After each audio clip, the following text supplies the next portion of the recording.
Hi అండి. ఎలా ఉన్నారండి అందరూ? బాగున్నారా అండి? ఈరోజైతే పొద్దున్నే లేసి మేము దేవుడికి పూజ చేసుకున్నామండి.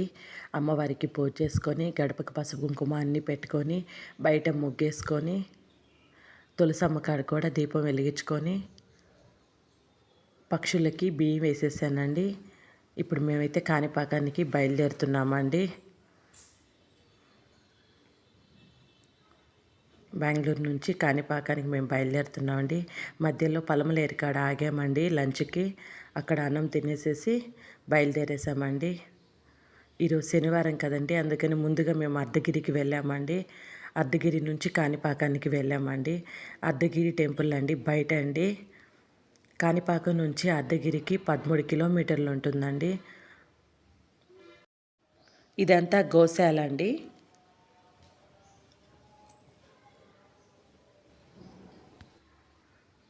బయట సైడ్ అండి ఇదంతాను.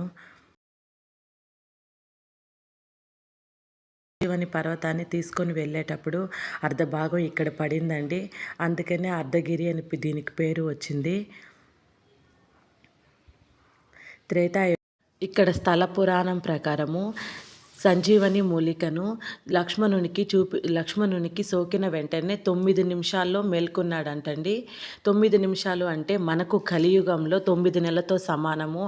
ఇక్కడ 9 పౌర్ణమి రోజుల్లో ఆ కోనేరు నీళ్ళు కానీ సేవించామంటే ఎంతటి వ్యాధిగ్రస్తులైనా సరేనండి ఆరోగ్యవంతులు అవుతారంటండి. అంటే ఆ కోనేరు నీళ్ళల్లో అన్ని మూలికలు ఉంటాయండి. పౌర్ణమికి ఈ టెంపుల్ చాలా విశిష్టతమైనదండి. పౌర్ణమి రోజుల్లో ఇక్కడ క్రౌడ్ కూడా చాలా ఎక్కువగా ఉంటారండి ఈ టెంపుల్లోనూ.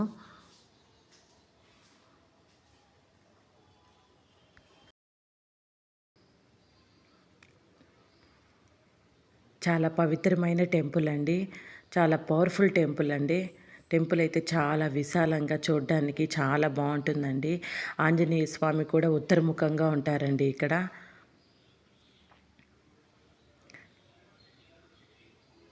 ఇక్కడ కోతులు కూడా చాలా ఎక్కువగా ఉంటాయండి. కొండపైన ఉంటారండి ఆంజనేయ స్వామి.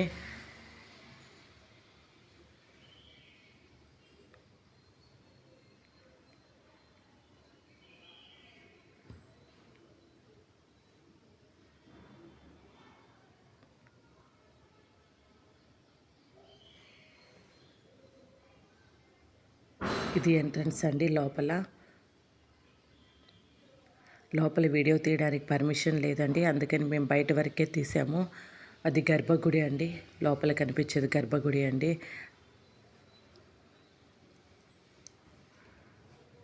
చాలా పవర్ఫుల్ టెంపుల్ అండి. తప్పకుండా చూడాల్సిన టెంపుల్ అండి. కాణిపాకం ఎప్పుడు వచ్చినా సరేనండి, అర్ధగిరి ఆంజనేయ స్వామి దగ్గరకు వచ్చి దర్శించుకోండి. మేము ఆకు పూజ చేయించామండి.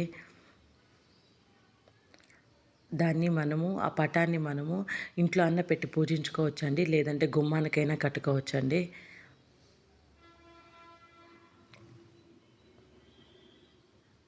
ఇది కోనేరండి. కోనేరు కాడ అండి ఇక్కడ టెంకాయ కొట్టుకొని ఆంజనేయ స్వామికి దండం పెట్టుకొని కోనేరు నీళ్ళు అందరూ సేవిస్తారండి. చాలా మంచిదండి.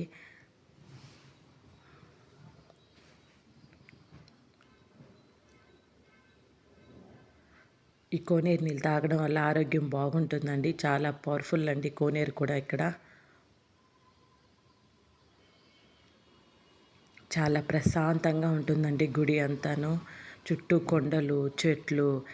కొండ మీద ఉంటాడండి ఆంజనేయ స్వామి.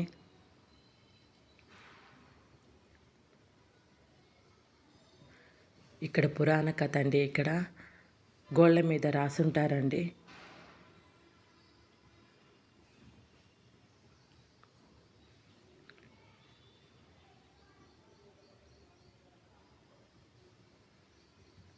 ఆలయ చరిత్ర అండి ఇది. ఇక్కడ హనుమాన్ దండకము, హనుమాన్ చాలీసా అన్ని గోళ్ళ మీద రాసుంటారండి.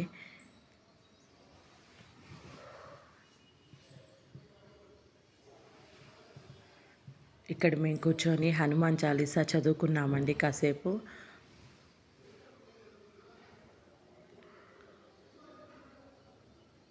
ఇదైతే క్యాన్ అండి. ఈ క్యాన్ నిండా మేము కోనేరు నీళ్ళు పట్టుకొని ఇంటికి తీసుకొని వెళ్తామండి.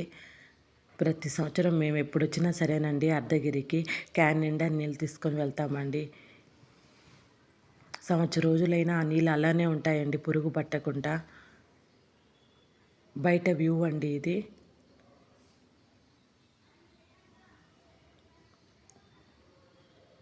అక్కడ వ్యూ పాయింట్ ఉంటుందండి. అక్కడ నుంచి చూసామంటే చాలా బాగుంటుంది.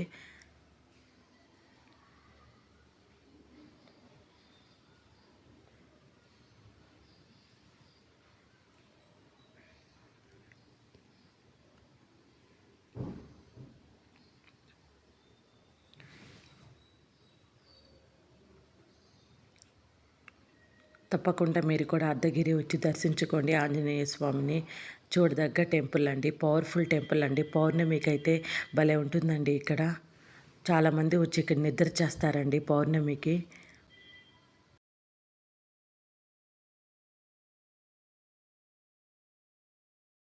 కాణిపాకానికైతే వచ్చేసామండి. ఇవి దేవస్థానం రూమ్స్ అండి. వినాయక సదన్ అండి. కిందే గ్రౌండ్ ఫ్లోర్‌లోనే హోటల్ కూడా ఉంటుందండి. అక్కడే మనకి టిఫిన్‌లు, మధ్యాహ్నం లంచ్, నైట్ డిన్నర్ టిఫిన్‌లు అన్నీ దొరుకుతాయండి ఇక్కడేను. ఇదంతా రూమ్ అండి. అంత సూపర్ ఏం కాదండి. కానీ కొంచెం పర్వాలేదండి. మెయింటెనెన్స్ మటుకు సరిగా లేదండి ఇక్కడ రూమ్స్‌లలో. పర్వాలేదండి. అడ్జస్ట్ చేసుకోవాలి అంతేనండి.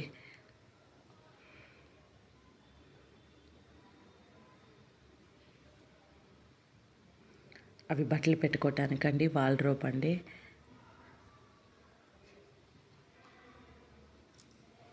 లైక్, షేర్, సబ్స్క్రైబ్ అండి. Thanks for watching.